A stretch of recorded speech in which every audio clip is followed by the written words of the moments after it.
Hello बच्चों, कैसे हाल चाल हैं। तो बच्चों, टेंसर में हम लोग आ गए हैं अगले वीडियो में।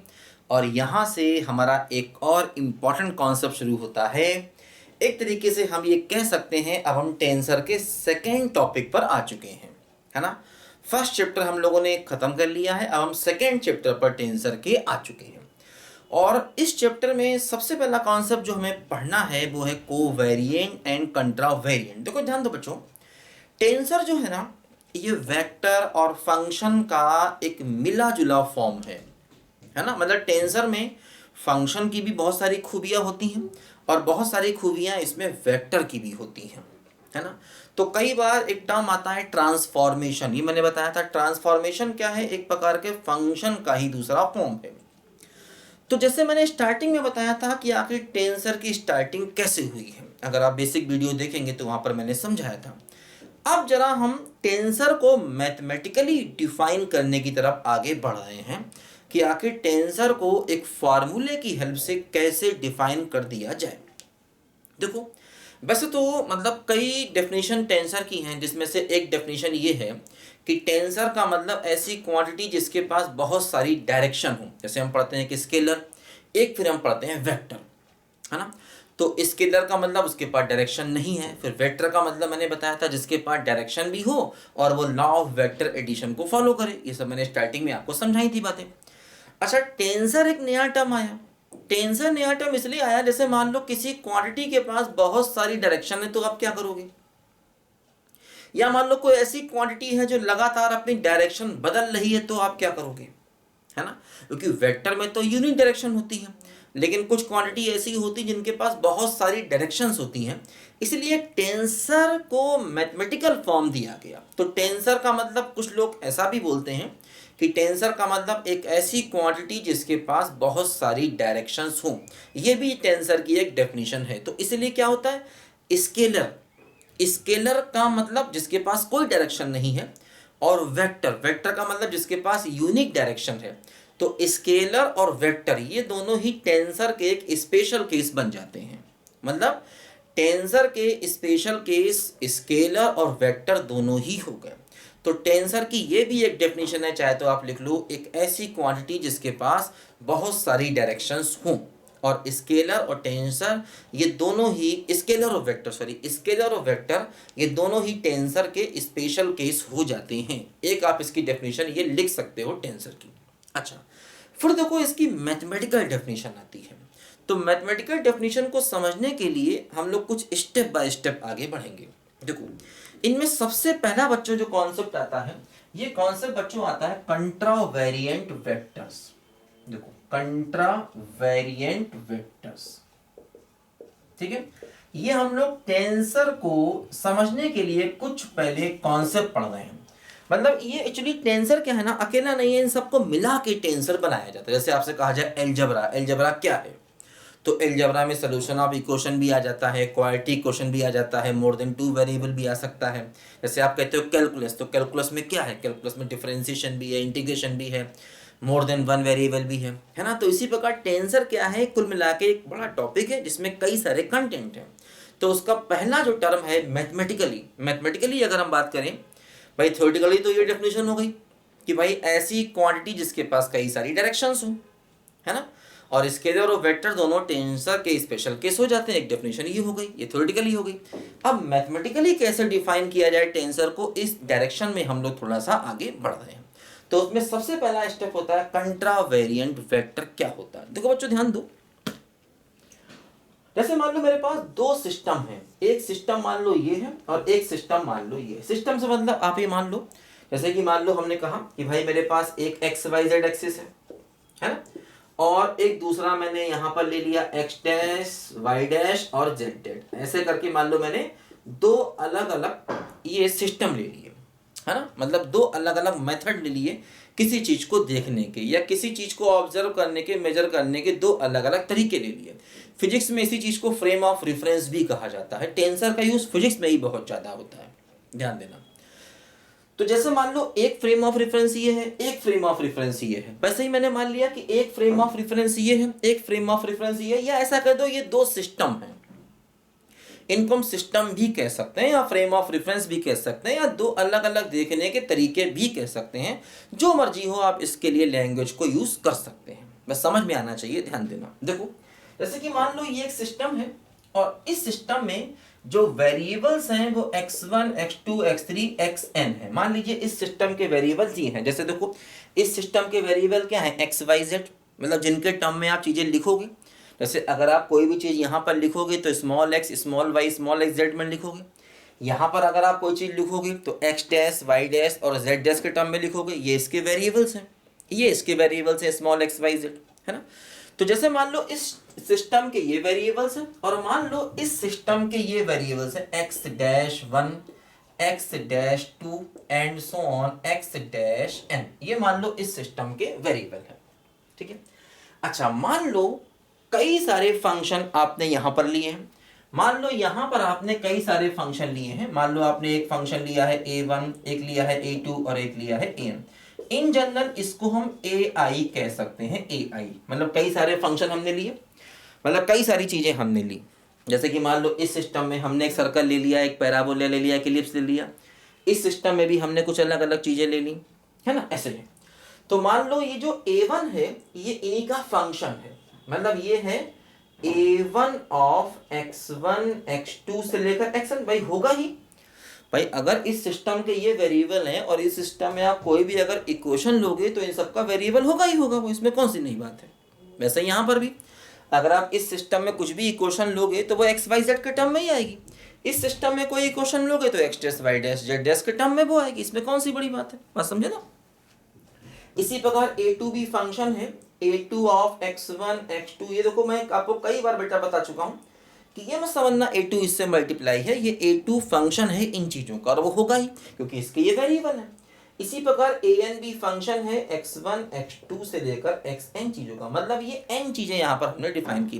n से मतलब वो एक भी हो सकती हैं, दो भी हो सकती हैं और तीन भी हो सकती हैं। n को एक जनरल लेके चल रहा है। वेरिएबल्स भी जरूरी नहीं है कि n ही हो, दो भी हो सकते हैं, तीन भी हो सकते हैं, 10 भी हो सकते हैं। n का मतलब एक जनरल फॉर्म। और मान लो इस सिस्टम में मैंने कुछ चीज़ें डिफाइन की हैं और वो हैं, मान लीजिए a डैश आई, मतलब जैसे कि a डैश 1 होगा, फिर a डैश 2 होगा, फिर a डैश 3 होगा, ऐसे करके a डैश n होगा। अब जैसे कि मान लो अगर हमारे पास a डैश आई है तो a डैश आई का मतलब क्या हुआ कि वो इनका फंक्शन होगा, मतलब वो होगा a डैश, मान लीजिए मेरे पास a dash I in general लिखा, a dash I in general लिखा, i को 1 2 3 रखेंगे तो ये n चीज़ें बन जाएंगी, है ना। a डैश आई क्या है, इन जनरल, जैसे यहाँ पर a आई इन जनरल था, ठीक है। तो जैसे a डैश 1 है तो वो इन सब का फंक्शन होगा, मतलब a dash 1 of x dash 1, x dash 2 and so on x dash n। इसी प्रकार ये भी a डैश 2 भी फंक्शन है किसका, x डैश 1 का, x डैश 2 का और x डैश n का। इसी प्रकार ये भी फंक्शन है इन सब चीज़ों का, है ना। तो जैसे a dash 1, a dash 2, a dash 3, a dash n, ये x1, x dash 1, x dash 2 इन सब का फंक्शन है। इसी प्रकार यहाँ पर भी a1, a2, a3, an, ये x1, x2, x3, xn का फंक्शन है ना। मतलब इस सिस्टम में हमने n चीज़ें ली हैं और इस सिस्टम में n चीज़ें ली हैं। जो चीज़ें लोगे, जो इक्वेशन लोगे वो वेरिएबल के फंक्शन होंगे, यहाँ पर भी जो चीज़ें लोगे वो वेरिएबल के फंक्शन होंगे। अच्छा अब देखो इसमें क्या कहा गया, इसमें देखो कहा ये गया, मतलब अब मैं सबको मिटा देता हूँ। अब मैं देखो इसको शॉर्ट फॉर्म में लिखता हूँ क्योंकि चीज़ें बहुत ज़्यादा हो रही हैं। अब मैं इन सबको मिटा देता हूँ और इन सबको मैं शॉर्ट फॉर्म में देखो लिखता हूँ। ये तो मैंने आपको समझाने के लिए बहुत डिटेल से बेटा बताई चीज़ें। देखो अब इसको मैं शॉर्ट फॉर्म में लिखता हूँ। अब मान लीजिए जैसे मैंने कहा कि A I are functions of X I, मान लो मैंने ऐसे कह दिया कि मतलब वही a1, a2, a3, an चीजें हैं और ये x1, x2, x3, xn function है। तो इन जनरल कहेंगे तो a i x i के फंक्शंस हैं, ठीक है। a i are functions of x i, ठीक है, and a dash i are functions of a dash i are functions of x dash i। मतलब ये एक सिस्टम है, वन सिस्टम, ठीक है, और ये है दूसरा सिस्टम, ठीक है, वन सिस्टम और ये है हमारा सेकंड सिस्टम, ये हमारा दूसरा एक सिस्टम है। ठीक है, तो एक सिस्टम में ये चीजें हैं, एक सिस्टम में ये चीजें हैं। अब देखो ये कहा गया कि अगर मान लीजिए ए डैश आई को इस तरीके से लिखें, ए अल्फा और del X dash I upon del X alpha, मतलब अगर हम इस सिस्टम की चीजों को, इस सिस्टम के फंक्शंस को इस पहले वाले सिस्टम के फंक्शंस से मतलब निकाल पाए इस मेथड से, इस सिस्टम के फंक्शंस को हम इन सिस्टम के फंक्शंस से इस मेथड से निकाल पाए, अगर ऐसा हो जाए कि इसके सारे फंक्शन यहां से इस मेथड से निकलते हों, है ना, मतलब ऐसा अगर हम इस फार्मूले का यूज करें तो इससे हमें ये चीजें मिल जाएं, अगर ऐसा हो जाए, है ना, मतलब del X dash I, X dash I इसका वेरिएबल है, एक्स अल्फा, अल्फा से मतलब वही है कि आई एक्स अल्फा से मतलब आई भी 1 से n तक जाएगा और अल्फा भी जो है वो 1 से n तक जाएगा। इस बात को जरा यहां पर समझिए।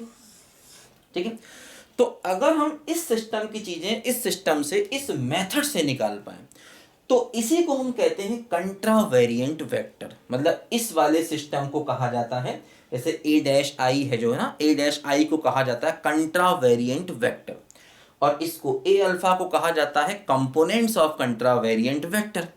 ठीक है, अब देखो फंक्शंस की जगह हम ट्रांसफॉर्मेशन वर्ड भी कई बार यूज करते हैं, फंक्शंस कहें, ट्रांसफॉर्मेशन कहें, कुछ भी कहें। तो देखो ध्यान देना बच्चों कि अगर ऐसा हो जाए, ठीक है, तो हम कहते हैं कि A dash I are contravariant vectors, contravariant vectors. ठीक है, कंट्रावेरिएंट वेक्टर्स, या हम इसको कंट्रावेरिएंट ट्रांसफॉर्मेशन भी कहते हैं, कंट्रावेरिएंट ट्रांसफॉर्मेशन भी कहते हैं इसको हम। ठीक है, या हम इसको कंट्रावेरिएंट टेंसर ऑफ रैंक 1 भी कहते हैं, इसको हम ये भी कहते हैं, मतलब ऐसा भी कह सकते हैं, ऐसा भी कह सकते हैं और ऐसा भी कह सकते हैं, कंट्रावेरिएंट, ठीक है, टेंसर, ठीक है, ऑफ रैंक 1, इसको हम ऐसा भी कह सकते हैं, कंट्रावेरिएंट टेंसर ऑफ रैंक 1। ठीक है, तो कई नाम हैं और ये जो ए अल्फा है ना, ए अल्फा, इनको हम कंपोनेंट्स कहते हैं, कंपोनेंट्स। ठीक है, इनको हम कंपोनेंट्स कह सकते हैं इसके, कंट्रावेरिएंट ए अल्फा को बोलते हैं इसके कंट्रावेरिएंट कंपोनेंट। देखो इसका मतलब वही हुआ कि जैसे देखो अगर हम ए डैश, मान लीजिए हम यहां पर अल्फा को वेरी करें पहले, तो क्या होगा, ये होगा ए डैश आई बराबर अल्फा की वैल्यू 1 ले लें तो del X dash I upon del X 1, alpha की वैल्यू 2 ले लें, del X dash I upon del X 2 and so on. Alpha की वैल्यू वेरी कर सकते हैं। ठीक है, अल्फा की वैल्यू हम वेरी कर सकते हैं क्योंकि लिखा है अल्फा 1 से n तक है और आई 1 से n तक है। ठीक है, अल्फा की वैल्यू यहां पर देखो हम वेरी करेंगे। ठीक है, अच्छा अब देखो जैसे आई की वैल्यू 1 ले लिया, तो जैसे आई को 1 ले लिया तो क्या हो जाएगा, ए डैश 1 बराबर, है ना, आई को 1 ले लिया तो क्या हो जाएगा, ए डैश 1 बराबर a1 del X dash 1 upon del X 1, I को 1 ले लिया हर जगह, plus a2 del X dash 1 upon del X 2। इसी प्रकार हम आई को 2 भी ले सकते हैं, इसी में अगर हम आई को 2 ले लें तो क्या होगा, a डैश 2 बराबर a1 और del X dash 2 upon del X 1 plus a2 del X dash 2 upon del X 2 and so on. तो इसी प्रकार से a डैश 1 a डैश 2 इस मेथड से निकलेंगे जिनमें a1 a2 का यूज होगा, ये बात यहां पर समझो। तो a डैश आई को कंट्रावेरिएंट वेक्टर्स या कंट्रावेरिएंट ट्रांसफॉर्मेशन या कंट्रावेरिएंट टेंसर ऑफ रैंक 1 कुछ भी हम लोग यहां पर कह सकते हैं। तो ये देखो यहां पर जरा बच्चों हमको ध्यान रखना है चीजों का कि ऐसे यहां पर चीजें हमारे सामने ये आएंगी, इसको हम कहते हैं कंट्रावेरिएंट टेंसर, मतलब टेंसर की ये एक फॉर्म है, रैंक 1 का टेंसर इसको हम कह सकते हैं। और A1 A2 A3, जैसे ये A1 A2 A3 इनको कहेंगे कंपोनेंट्स। किसके कंपोनेंट? इसके A-I के कंपोनेंट, या ऐसा कह दो A-1 के कंपोनेंट, A-2 के कंपोनेंट्स। ठीक है ना। तो इसके अभी हम लोग क्वेश्चन भी करेंगे, ये बातें दिमाग में उतरनी चाहिए कि आखिर कहाँ से आई हैं। तो मेरा काम है बेटा कि आपको हर चीज़ समझा देना, दिमाग में बैठा देना कि परेशान मत हो। तो ये फार्मूला हमें याद रखना है। इसमें क्या है देखो, A-I को निकालना, A अल्फा, यहाँ पर X-I का टर्म ऊपर है और X अल्फा, अल्फा का मतलब वही AI का टर्म नीचे है। इसको आप अल्फा की जगह बीटा भी कर सकते हैं, गामा भी कर सकते हैं, जो मर्जी हो कर सकते हैं। इसका मतलब ये वाले वेरिएबल देखो, X अल्फा का मतलब AI वाले वेरिएबल, A अल्फा का मतलब ये AI वाले फंक्शन, मतलब इन फंक्शंस की हेल्प से ये फंक्शन इस मेथड से मिलने चाहिए। तो इसको कहा जाता है कंट्रावेरिएंट वेक्टर्स। ठीक है बच्चों, तो ये पहली डिफिनेशन हमने यहां पर पढ़ी। इसको लिखो जरा बच्चों ध्यान से पहले।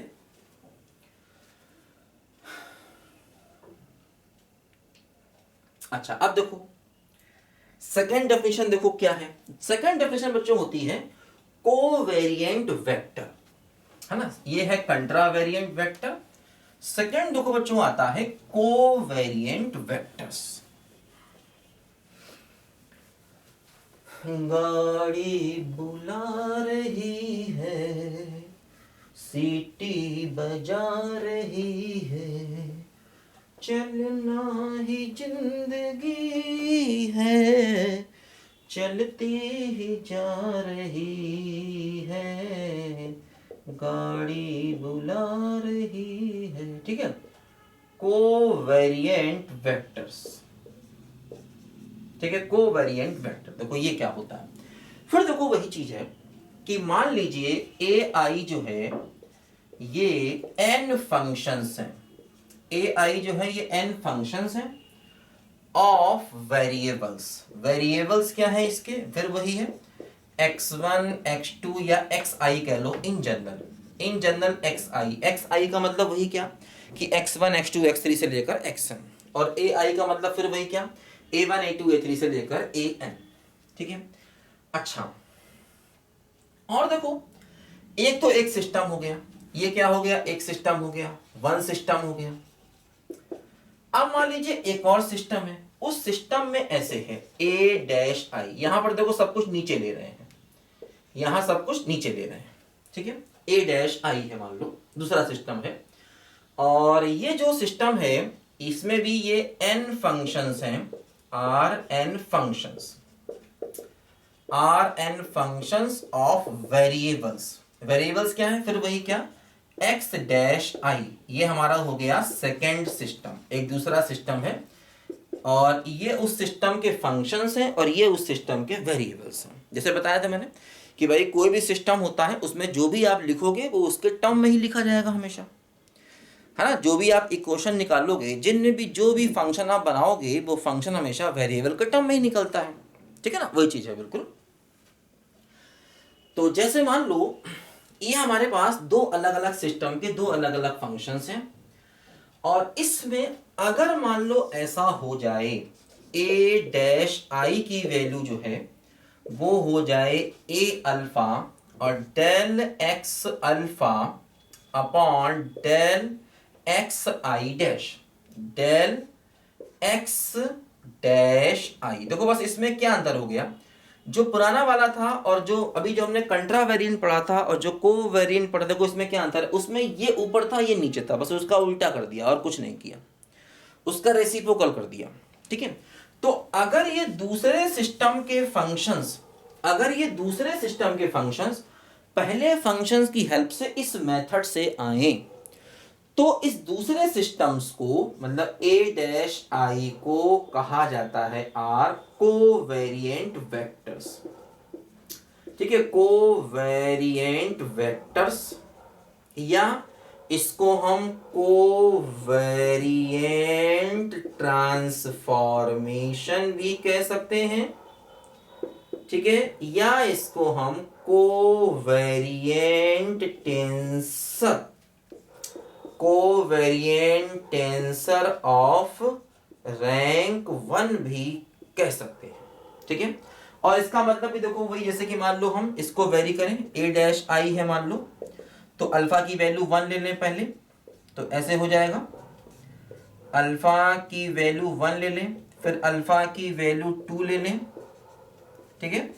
फिर हम अल्फा की वैल्यू अभी तो ये ऐसे करके ले सकते हैं। अब मान लो आई को 1 ले लें, तो ए डैश 1 आ जाएगा। ए डैश 1 क्या हो जाएगा, आई को 1 ले लिया जाए मान लो यहाँ पर, तो क्या हो जाएगा A1 del x1 upon del x dash 1 plus A2 del x2 upon del x dash 1, ऐसे करके चलते जाएंगे। तो आई को 1 ले सकते हैं, आई को 2 भी ले सकते हैं, आई को 3 भी ले सकते हैं ना। पहले हमने अल्फा को वेरी कर दिया, ठीक है। तो अल्फा को वेरी कर दिया, तो अल्फा की वैल्यू 1 हो गई, अल्फा 2 हो गया, आगे अल्फा 3 होगा, अल्फा 4 होगा, अल्फा n होगा। अल्फा n तक जाएगा, आई भी n तक जाएगा। तो इससे a डैश आई निकल आया। अब हम a डैश 1 निकालना चाहते हैं तो i को 1 ले लें, a डैश 2 निकालना चाहते हैं तो i को 2 ले लें, i को 3 ले लें, i को 4 ले लें। इस प्रकार से हम a dash 1, a dash 2, a dash 3 मतलब इसके जो हमारे फंक्शंस हैं ये निकाल सकते हैं।